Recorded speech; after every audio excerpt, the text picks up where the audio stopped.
Okay, it looks like I got a pop up that said the recording had to end. Um, I had to go in and free up some space on my phone. Let's hope I can get through it this time. You know, uh, moving right along, I kind of feel bad having to speak in the manner that I'm having to, because I don't want to hurt any of your feelings. I know you all tend to mean well. But, I'm wondering how much out of this illusion you are actually emerging. Because, everybody wants to be nice. And, I'm so sick of being nice. But here in this movie, The Crown, by Queen Elizabeth, and that entire culture that they built around this family that is supposed to be chosen by God to be privileged.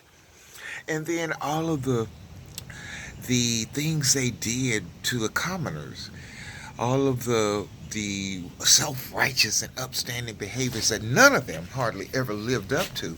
That entire series is about how the truth later came out about things that they were actually doing, and how Queen Elizabeth, being daddy's little girl, like a lot of people we know, um, wanting to follow in her father's footsteps, not realizing the horrible man that he was. And then I think she ever had a brother. He was so in love, and the family rejected him because of his wife, because they wanted to break out of that prudishness and be real humans. But anyway, it's an excellent show. But in there, you can clearly see the Divine Mother had lost power. And that the result of what has happened in the spiritual worlds with these entities. Adar Broth, um, getting these entities, these archon entities, to infiltrate the human race. Taking over people who are in positions, all these pastors and whatnot, giving them false information, anything to keep them from the power of themselves, knowledge of the Divine Mother. And this is the system that we are living in. And nobody has a clue. But the truth is coming out. Thank you, Bobby Hemming. If y'all aren't watching that, I'm going to be upset about that. And don't try to tell me, oh, he talks too much, he says this or he says that. Stay on in there like I did and get that knowledge and information. My buddy who wouldn't do that, his mom was pulling him back into church. He was dealing with HIV in and out of hospitals, didn't even want to listen to me at that time, and that was many years ago. Well, he lived many years since, but he is no longer here. And he would be here had he listened to Bobby Hemmett and been a friend to me, and we could have continued our friendship studying together. It makes it so hard when you're conscious and you can't. And even he didn't even live anywhere near me. He lived in Texas, but we were on the phone all the time until he got so self-righteous that he couldn't handle someone's language and stay with the truth to save himself.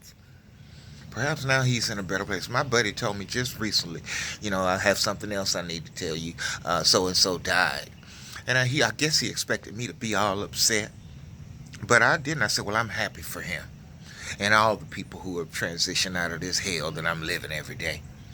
Bobby Hemmett says there are 0.02% of us on the planet who are truly conscious. And then the other night, yesterday, when I was in pain, I woke up and he was playing in the background, and he was talking in that presentation.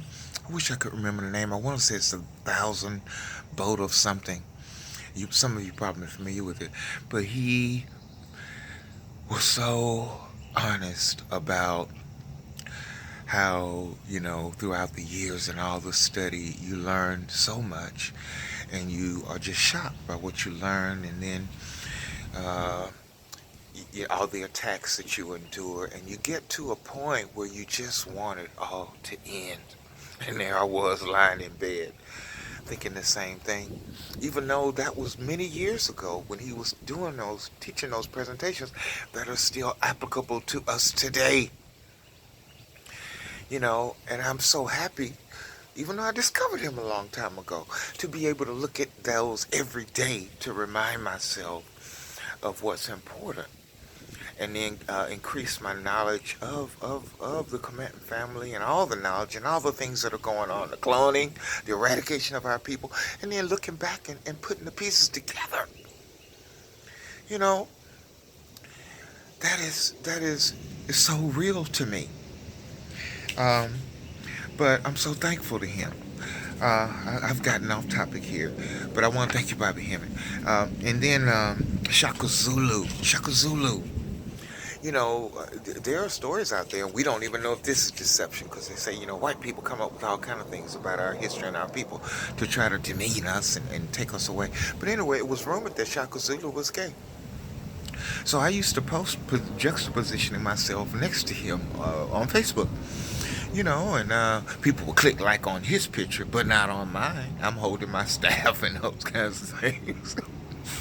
But anyway, his mother, and all the things that happened to them. Her being wooed by a man who back during that time, African men and tribes, they married many women, but she ended up uh, allowing his woos, you know, and uh, Shaka Zulu resulted from that. But because, just like with the Queen, all the little rules that they have about tribal and what's considered moralistic and things that a woman can and cannot do, she was cast out. And all of those experiences led Shaka Zulu to being a warrior that he became. The divine feminine, all the things that women have to go through and do. Get back, B. Bees symbolize working for the social order. That's interesting that they came around right then. Um, yes, but Shaka Zulu, and watching that entire series and getting motivation to be a fighter, to stand up for what is right. I just love him so much. And then the other I have written here is the House of Cards.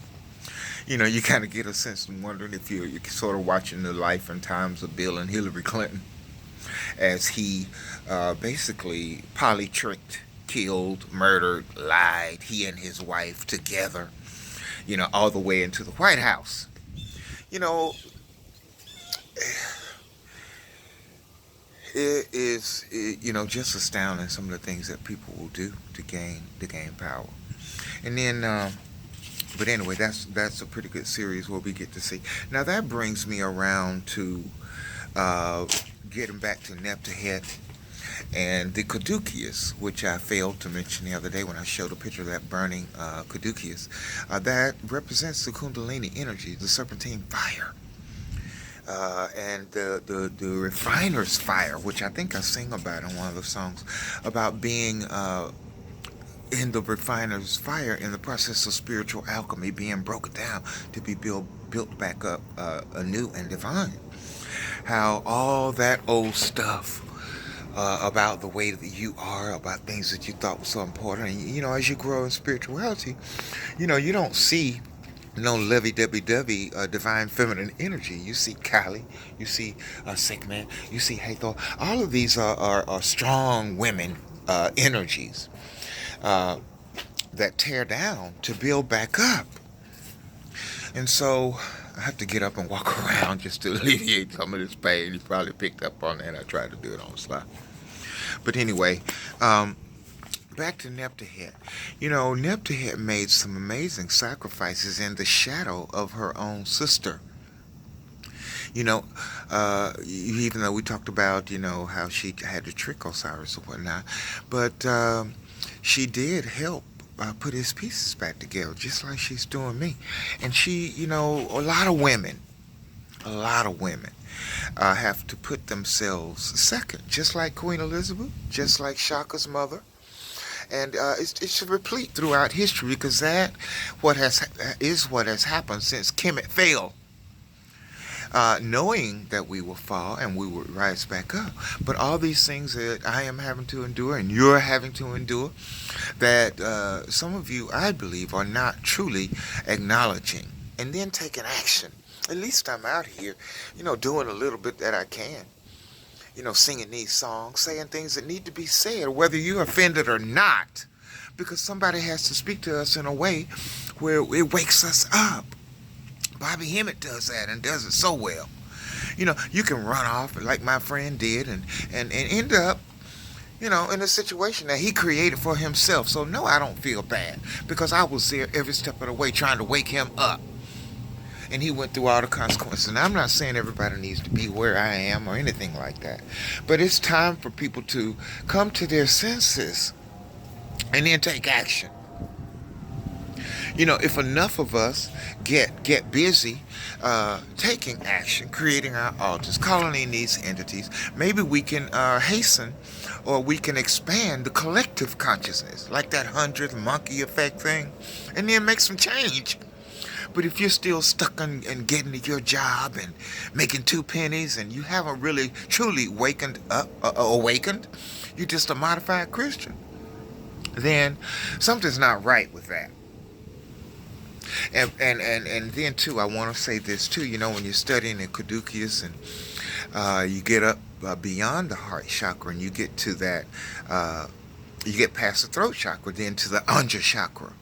If you'll take a look at that presentation I did, that's when I had on a buddy of mine who traveled to Africa gave me that pullover, and I was dancing and singing in the beginning of it, and I did the 2 petals like the Anja chakra, 2 petals. That one. Well, let's talk about those 2 petals. And keeping the great divine mother in mind, and pulling away from this goody goody two shoe love mentality that Christianity has had us in, shaming and guilting us for every little thing we do, over moralizing us to death, while they go around the world killing people, incidentally. But at the Anja chakra, the principle is to seek only the truth. I think I would hear those 6 cards more than any other time when Mama Nebthet would come around. I'd be writing or thinking or in some situation where I wondered if what I was experiencing was the truth. And she would come and affirm, yes, with those 6 cards. The wind is blowing. I hope it doesn't distract the sound, so I'm moving about here. But at the Anja chakra, whose principle is to seek only the truth, the snakes on the Caduceus meet there. And there are only 2 petals. When I wrote about it, my understanding of it was that, and I spoke about it in that presentation when I moved over to the chakra chart, as I recall, about the discrepancy between what is considered good and bad. Good and evil opposites have to merge at that pineal, have to merge in order to illuminate that center. And I'm sure many of you are doing many types of meditations, listening to certain types of music to activate that area and decalcify the pineal gland and then fully illuminate. And I wonder if somehow, if I could get to a point where I don't see good and bad, when I think about the role that the killer psychopaths are playing in stimulating our spiritual growth. Bobby Hemmett teaches that very well too. They are just characters on the stage doing what they do, being themselves in their nature, but it really negatively impacts us, and so we can spend a lot of time recounting that, being angry about it and such. But somehow there has to be a tweak in consciousness where we move from seeing things as good or bad and things that are they just are. It just is what it is. And then that guru that I had, that 4th principle that I speak about, where he was saying that it is all mother's play of consciousness. We are not the doers of action. We are the seers. Now, what if it's just, she is and has lain dormant in our spine. She has not lifted the veil. And what if we're just characters on her stage of awareness? And then we need to get to that level of awareness in order for her to lift that veil and for this nightmare illusion to come to an end, for patriarchy to fall, for matriarchy to come on back in and establish Mayat. Balance. Once again, whether it's in this universe or another universe or uncreated universe or whatever, that change can be made. So that's a lot of things to contemplate there. And so I'm hoping that you all are actually doing that. I'm not on Facebook. People aren't seeing these presentations. I look at one I did last week and it's only got 20 views. Y'all can only advertise them a little bit on Instagram. But yeah, I want to discuss these issues. I want to sit around with a group of people. I don't want to be a part of a group, but I want to brainstorm ideas. And if I have to resign to doing that just online, occasionally when somebody comments, I'm going to do that. And if we have to fuss and argue, you need to allow that. That is the interplay of negative and positive energy. That creates change. That creates in itself. And we got to stop being afraid of that. Stop being so self-righteous that you can't even take a look at the darker nature of yourself. And that's what Queen Elizabeth in the Crown was being forced to do. Realize that the ideal that she was upholding was patriarchal. And that has played itself out as far as I'm concerned. I'm happy being a balanced person. I feel balance of the masculine and feminine energies within myself. And that's what I think we all have to come to. But anyway, I've gone on here. It looks like 16 and a half minutes. I love you, Mama Nebthet. I want to thank my mother for bearing with me through this process. You know, but I have to be honest. I have to be honest about what I'm going through, and I again, not many people are doing this. And if I am no longer here, somebody can look back and maybe do a longitudinal study of a life after receiving a bogus HIV diagnosis, because it is a lie. And I hope those of you who've been viewing and watching me have really come to see it in that way, and begin to take action. We are conscious beings taking action. Okay? I am Dr. Damien Q. Lester, a.k.a. Kabir Amin Ra Ampur Sarset Harakti, the Conscious Dr. Rainbow Warrior.